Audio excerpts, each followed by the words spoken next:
জুলাই অভ্যুত্থান ও বৈষম্য বিরোধী আন্দোলন ঘিরে দায়ের হওয়া হত্যা মামলাগুলোতে নতুন তথ্য সামনে এনেছে পিবিআই এখন পর্যন্ত মোট 272টি মামলা তদন্ত করছে। এর মধ্যে 195টি সিআর মামলা এবং 77টি জিআর মামলা।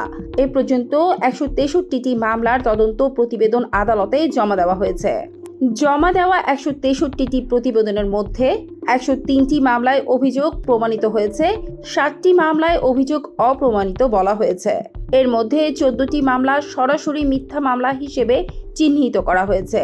অপ্রমাণিত 60টির মধ্যে সিআর মামলা 50টি এবং জিআর মামলা 10টি, আর মিথ্যা মামলার মধ্যে সিআর 2টি ও জিআর 12টি। তদন্তে একাধিক অসঙ্গতি ধরা পড়েছে। কোথাও ঘটনার বর্ণনায় মিল নেই, কোথাও সাক্ষ্য ও আসামির পরিচয়ে গরমিল। কিছু ক্ষেত্রে বাদীকে খুঁজে পাওয়া যায়নি, আবার কেউ মামলা চালাতে অনাগ্রহ দেখিয়েছেন।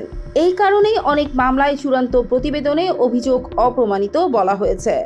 জিআর মামলার 77টির মধ্যে 37টির তদন্ত শেষ, বাকি 40টি চলমান। সিআর মামলার 195টির মধ্যে 134টি তদন্ত শেষ, 61টি এখনও তদন্তাধীন। পিবিআই জানিয়েছে, অপ্রমাণিত ফাইনাল রিপোর্ট দুই ধরনের হয়, সত্য ও মিথ্যা। সত্য রিপোর্টে ঘটনা ঘটেছে কিন্তু আসামির বিরুদ্ধে যথেষ্ট প্রমাণ নেই, আর মিথ্যা রিপোর্টে অভিযোগী অসত্য বা অসংলগ্ন বলে বিবেচিত হয়।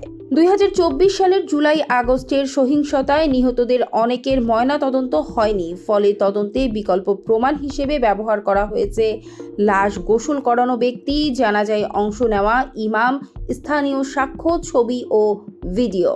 সুপ্রিম কোর্টের আইনজীবীদের মতে, বিশেষ পরিস্থিতিতে ময়নাতদন্ত ছাড়াও সাক্ষ্য ও প্রমাণের ভিত্তিতে বিচার সম্পন্ন করা সম্ভব।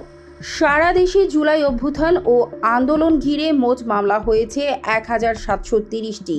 এর মধ্যে 731টি হত্যা মামলা। শুধু ঢাকাতেই হয়েছে 715টি মামলা, যার মধ্যে 446টি রয়েছে হত্যা মামলা। পিবিআই জানিয়েছে, তাদের 90% তদন্তই ইতিমধ্যে শেষ পর্যায়ে। তারা দীর্ঘদিন ধরে জটিল মামলার নিরপেক্ষ তদন্তে কাজ করছে। হাজারো মামলা, শত শত তদন্ত প্রতিবেদন আর একাধিক বিতর্ক, সব মিলিয়ে প্রশ্ন উঠেছে, সত্য, ন্যায় আর বিচার কি একই পথে হাঁটছে? যদি কোনো আন্দোলনের বিচার প্রক্রিয়াতেই সত্য মিথ্যার বিভাজন অনিশ্চিত হয়ে যায়, তাহলে শেষ পর্যন্ত ন্যায় বিচারের মানদণ্ড নির্ধারণ করবে কে?